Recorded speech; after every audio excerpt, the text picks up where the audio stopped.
Estas son las cosas que no te dicen de bienes raíces. En este episodio podemos comprender qué tasas, qué inversiones, qué rendimientos podemos esperar de una preventa, qué impuestos pagas y cómo exentar impuestos. No te lo pierdas, velo a través de Facebook, YouTube o escúchalo en Spotify.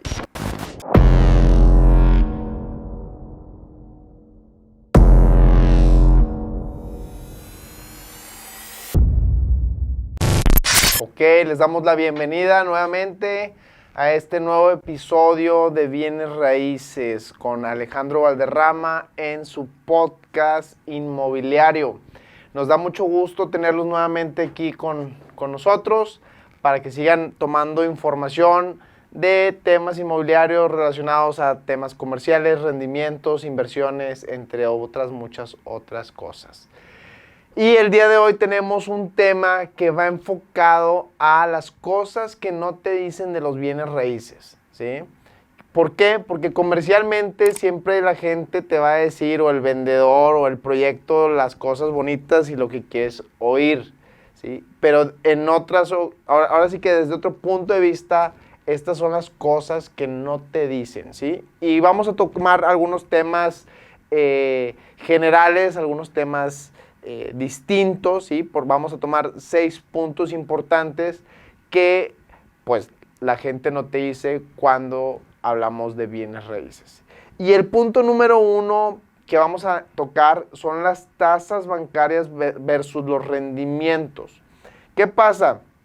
Se habla mucho de que compres una propiedad, la rentes y hagas una inversión, ¿sí? Y te empiezan a crear la idea y la mente de invierte en un inmueble, saca un crédito, ponlo a la renta y a través de eso pues vas a tener tus rentas garantizadas. Sin embargo, es importante considerar las tasas de rendimiento.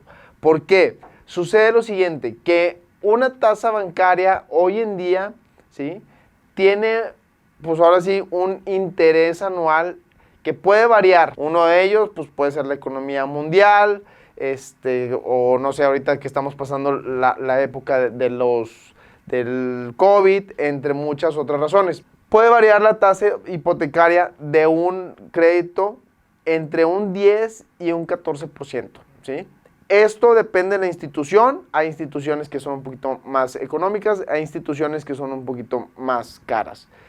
Normalmente el crédito hipotecario siempre va a tener una tasa mejor a un Infonavit, a un Foviste o a un crédito, por así decirlo, gubernamental.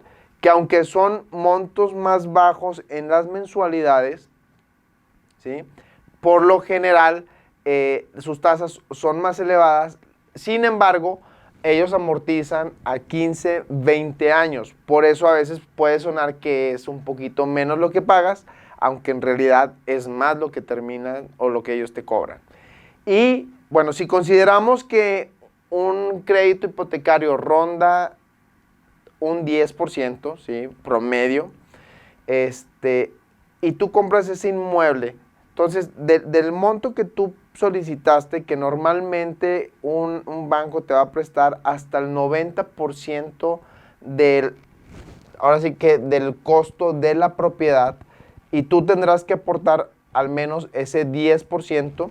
Entonces digamos que de una propiedad que cuesta 5 millones, el banco te va a prestar 4.5, tú vas a tener que poner 500,000 pesos, ¿sí? Y sobre eso tú vas a estar pagando aproximadamente 10,000 pesos por cada millón que ellos te presten, ¿sí? Entonces, en este caso, pues estarías pagando una mensualidad de 45,000 pesos. ¿Y de qué manera vas a exponenciar eso a generar un rendimiento? Si lo ponemos desde una perspectiva que fuera un negocio, ¿sí?, por lo menos tendríamos que esa propiedad que nos costó 5 millones de pesos y de los cuales estamos pagando una mensualidad de nuestro crédito de 45,000 pesos, tendríamos que ponerla a la renta a lo mismo, ¿sí? 45,000 pesos. Para que digamos, bueno, ¿sabes qué? Puse el enganche, ya no estoy pagando nada más y esto se paga con lo mismo de la renta, y al final de del tiempo o del periodo de crédito, bueno, me quedé con una propiedad y pues gané eso, ¿no? Sin embargo, la realidad es otra, ¿sí? ¿Cuál es la realidad? Que tu tasa es del 10% y el rendimiento que te puede generar una propiedad, ahora sí que normalmente va a ser del 6%, ¿ok? Así que por cada millón que cuesta esa propiedad, tú la vas a estar rentando aproximadamente 5,000 pesos. Entonces, tu crédito va a rondar los 45,000 pesos, hablando de esta propiedad de 5 millones, donde ya diste tú un 10% de enganche, y la renta va a ser de 25,000 pesos. Entonces, finalmente, tú vas a tener que estar poniendo de tu bolsa para poder lograr que pues se compare lo que es el crédito con la renta, ¿sí? Para igualar ese capital.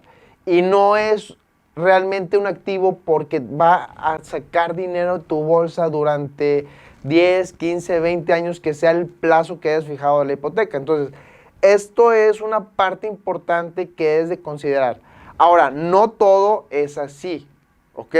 Y vamos a entender un poquito de dónde viene esta idea de que compras un inmueble, das un enganche, lo rentas y se va pagando solo.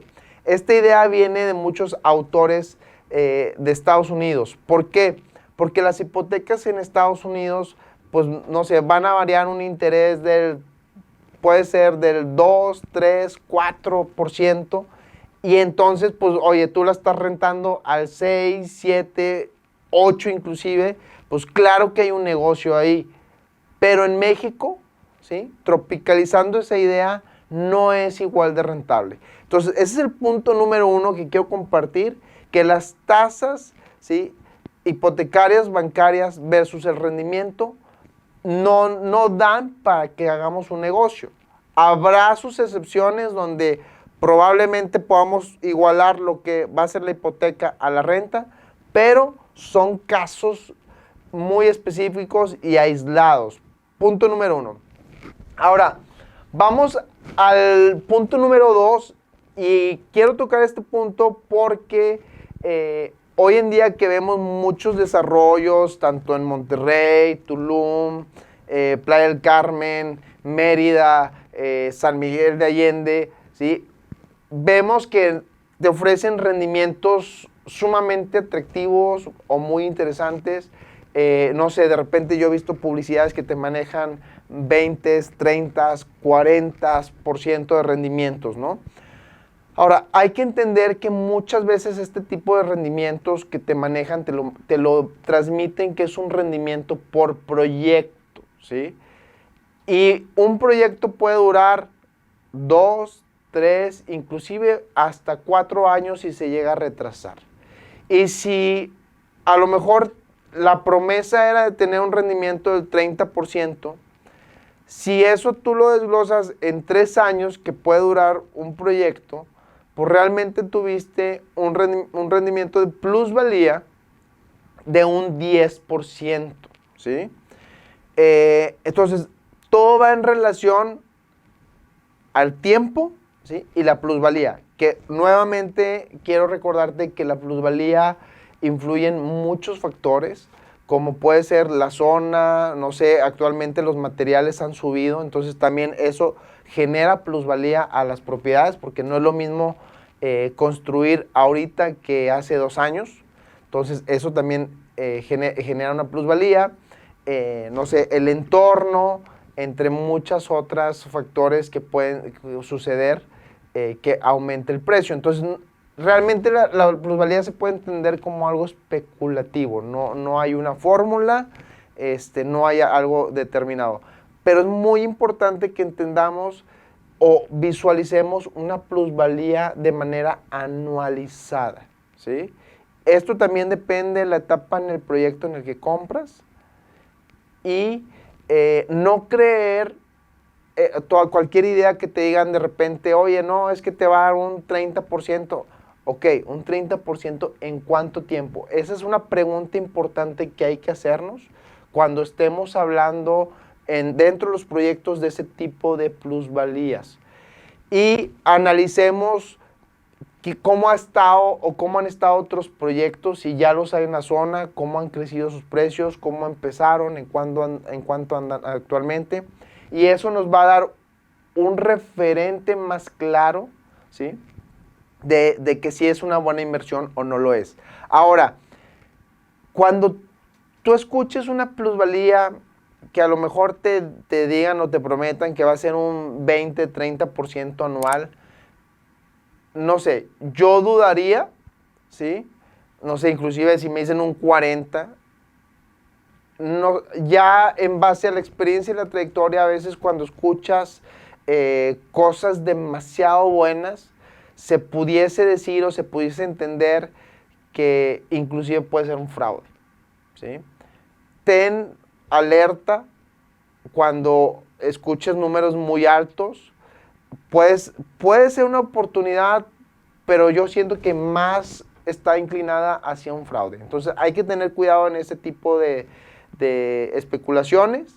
Lo normal que vas a estar teniendo en un proyecto va a ser un 10, un 15, algo muy bueno, un 20% anualizado, ¿ok?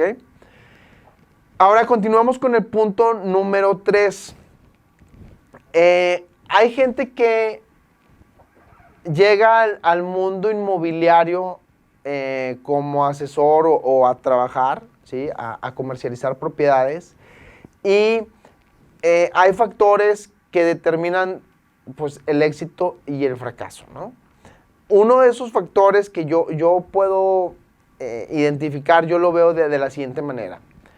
Buscar o ser un profesional inmobiliario, un asesor, ¿sí? Que se dedica 100% a este negocio, que sabe hacer el negocio, que se especializa en una zona, que se capacita, que se certifica, que asigna su 100% de su tiempo en esta actividad comercial y pues tiene ciertos resultados, y aquellos que solamente lo hacen de manera de medio tiempo o como hobby, o no le dan la seriedad que debe ser esta profesión, este trabajo. Entonces, yo lo veo como el asesor inmobiliario y el pseudoasesor, ¿sí?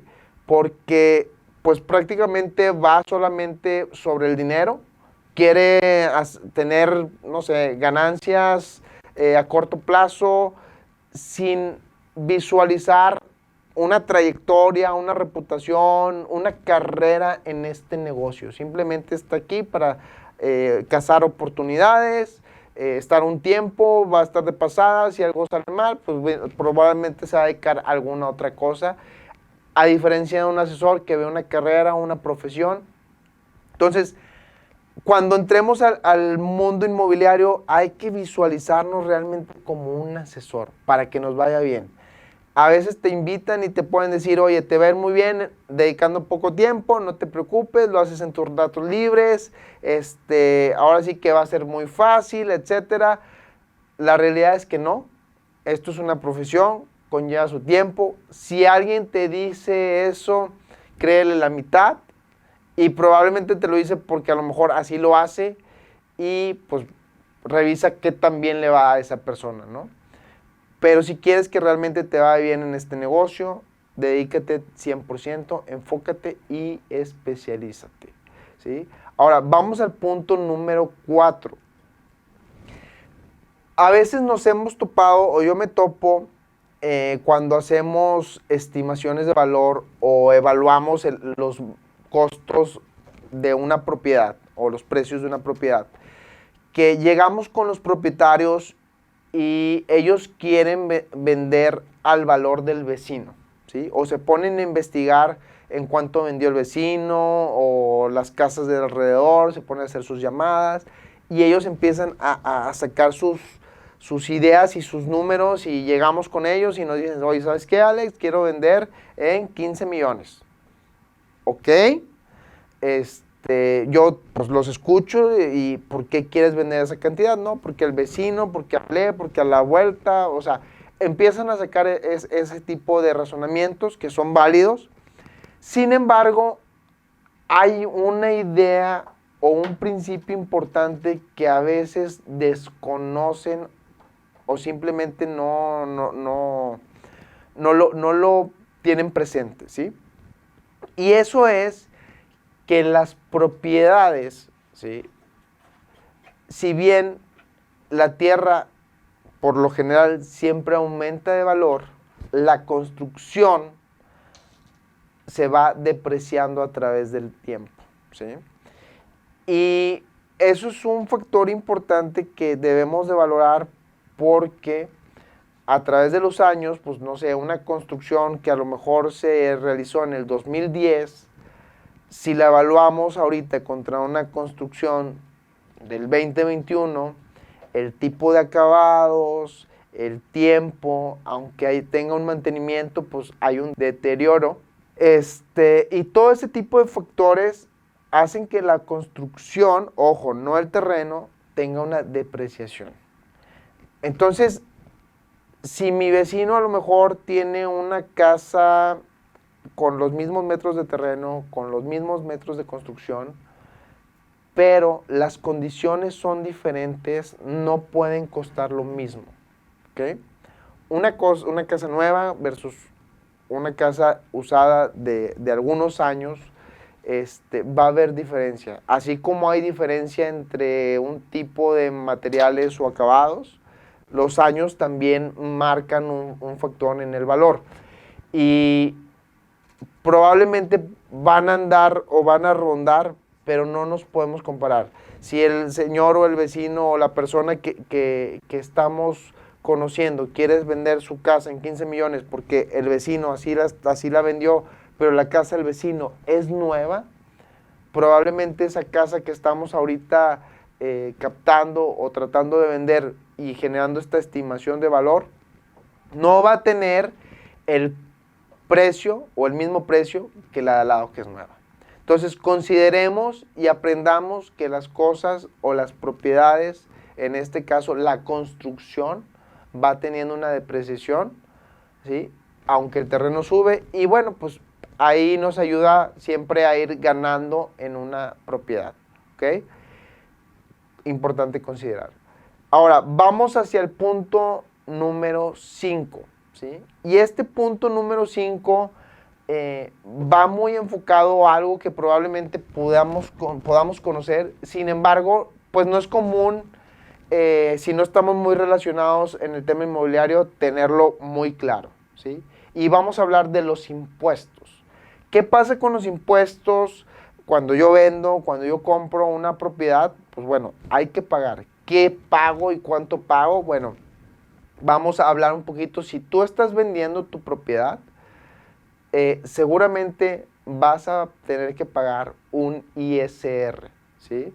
Y este es un impuesto sobre la renta que va en relación entre cuánto compraste tú esa propiedad y en cuánto estás vendiendo, ¿ok? En base a eso, el notario es quien va a calcular tus impuestos y va a establecer un monto para que tú puedas, ahora sí que pagar esos impuestos o generar alguna estrategia fiscal que te ayude a reducir ese monto, ¿sí? Ahora, ese monto no te lo puede decir el asesor inmobiliario, no te lo puede decir el broker hipotecario, eso exclusivamente lo va a determinar el notario. Sin embargo, puedes buscar a través del notario o a través de externamente, puedes buscar un perito evaluador, ¿sí? Y este perito evaluador te puede asesorar respecto a poder realizar un avalúo de mejoras o avalúo referido, que es un documento por medio del cual se puede ajustar un poco el tema de los impuestos, porque hay veces que en una propiedad que se compró pudo haber remodelaciones que no están plasmadas en la escritura. Y bueno, pues digamos, si yo compré una propiedad de 3 millones, ¿sí?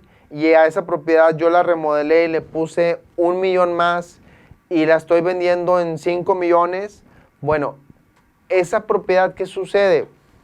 Del precio que yo la compré al precio que yo la vendí, pues si compré en 3 y estoy vendiendo en 5, tengo o se podría entender que tengo 2 millones de utilidad. Sin embargo, ese millón que se invirtió para la remodelación, bueno, se considera a través de un avalúo de mejoras, ¿sí? Lo cual tiene que ser a través de un perito evaluador o inclusive un corredor público. Y entonces, a través de esto, se determina que el costo de adquisición fue de 3 más la inversión y el monto de venta. Entonces, te reduce de utilidad 1 millón y de esa manera tu cálculo de impuestos se reduce de manera importante, ¿sí? Esto en el caso de una venta. Ahora, en el caso de una compra, ¿cuántos impuestos yo voy a pagar y qué debo de considerar? ¿Sí? Es importante que sepamos que cuando tú compras tienes que dejar un monto de tu presupuesto disponible para poder pagar los impuestos, ¿sí? Y al menos aquí en Nuevo León, ¿sí? En casi todos los municipios, digo casi porque hay uno o dos donde el porcentaje o el monto es diferente, pero en casi todos los municipios se paga un 3% del valor de la propiedad, ¿sí? Y se le llama el ISAI, el Impuesto sobre Adquisición de Inmuebles. Entonces, si tú vas a comprar una propiedad de 5 millones, considera tener el 3% adicional para el pago únicamente del ISAI. Ahora, adicional a eso, vas a pagar un monto que puede variar entre el 1 y 2%, que son gastos notariales, ¿sí? Y honorarios de los notarios, ¿sí? Esto puede variar porque pues, cada notario tiene su tabulador y puede ayudarte o hacerte un descuento. Entonces, por eso yo te puedo decir que vas a pagar el 3% más 1 a 2%. En total, considera un 5% para que estés sobrado y no te lleves la sorpresa de que el día de la firma de la escritura para ya adquirir tu propiedad llegues y de repente te digan, oye, ¿sabes qué? Es que no consideramos el pago del impuesto, ¿sí? Y entonces, pues, oye, ahora sí que de 5 millones estamos hablando de cerca de 250,000 pesos, que no es como que pues, los tengas a veces disponible inmediatamente. Entonces, punto importante. Ahora, el punto 6 es un punto que te va a dar un beneficio buenísimo porque si tú estás vendiendo, ¿sí? Entonces, recuerda que vas a pagar el ISAI. Sin embargo, hay un beneficio fiscal, ¿sí? Totalmente legal para exentar impuestos. ¿Y qué quiere decir exentar impuestos? Es que no vas a pagar un peso, ¿sí? Sin embargo, hay ciertas cláusulas, ¿sí? Que vas a considerar o ciertos pasos o requisitos que debes de considerar para que se te aplique este beneficio, ¿ok? Y el beneficio número 1 es que únicamente aplica para casa-habitación. Ese es el requisito número 1. El requisito número 2 es que solamente lo puedes aplicar cada 3 años, ¿sí? Si ya lo aplicaste durante ese lapso, tienes que esperar a cumplir un periodo de 3 años para poder volver a aplicarlo. Y el siguiente paso a considerar, ¿sí? Es que el monto que tú puedes exentar del valor de la propiedad es de hasta 4.5 millones por persona. Es decir, que si tú estás casado por bienes mancomunados, tú y tu pareja, cada uno en lo individual puede hacer su exención y pueden exentar hasta en una propiedad de 9 millones de pesos. ¿Ok? Ahora, si hay copropietarios, bueno, cada copropietario tiene el derecho a poder exentar también. Y punto número 4, es importante que tú puedas demostrar que vivías en esa propiedad, ¿sí? Que además de que la escritura está tu nombre, tengas la manera de comprobar que tú vivías ahí. ¿Y cuáles son los documentos que te van a permitir demostrar eso? ¿Okay? Ahora sí que la ley marca que puede ser tu identificación o comprobantes de domicilio. Sin embargo, ese segundo requisito, a veces el notario lo puede, ahora sí que evaluar. ¿A qué me refiero a evaluar? A que esto puede ser o queda sujeto al criterio del notario. Porque hay notarios que son muy flexibles y hay otros notarios que son un poquito más cuadrados. ¿En qué sentido? Bueno, pues me ha tocado notarios que me dicen, oye, ¿sabes qué? Bueno, tráeme el INE y ya con eso no te pido nada más. Ya con eso yo exento. Ahora, el INE, ¿sí? Tiene que venir con la dirección de la propiedad la cual quieres exentar. Si no tiene si no tienes la dirección exacta, ¿sí? No te va a funcionar, ¿ok? Ese es uno de los requisitos que tú requieres. Ahora, si no tienes la INE, ¿sí? Puedes llevar el recibo de agua o el recibo de luz, ¿sí? Que esté a tu nombre y que tenga la dirección de la propiedad que quieres, donde quieres exentar, para poder demostrar, ¿sí? Ahora, si no tienes ninguno de estos, hay notarios que son muy flexibles, ¿sí? Y que te dicen, oye, ¿sabes qué? Con que me traigas un estado de cuenta del banco o no sé, del servicio de telefonía, ya sea de tu celular o algo, que tenga tu nombre y los datos de esa dirección, te lo aceptan, ¿sí? Pero recuerda, es muy relativo, porque ya en ese caso no todos los notarios son flexibles, por así decirlo. Entonces, los 4 pasos que vas a requerir para exentar impuestos es que sea habitacional, que no hayas vendido o que no hayas ocupado, pudiste haber vendido, pero que no hayas exentado en el plazo de 3 años, que la propiedad no pase de 4.5 millones por persona y que puedas comprobar mediante una identificación o comprobante de domicilio que vivías ahí. Entonces, estos son los 6 puntos que quise transmitirte que normalmente no te cuentan, ¿sí? ¿Por qué? Porque el que te cuenta te quiere vender, te quiere convencer, quiere que sueltes el billete, que firmes, ¿sí? Que te quedes con una propiedad y que hagas una inversión, lo cual es bueno. Solamente considera estos pasos que yo te comparto el día de hoy. Espero te sean útiles, ¿sí? Y ponlos en práctica. Te deseo mucho éxito.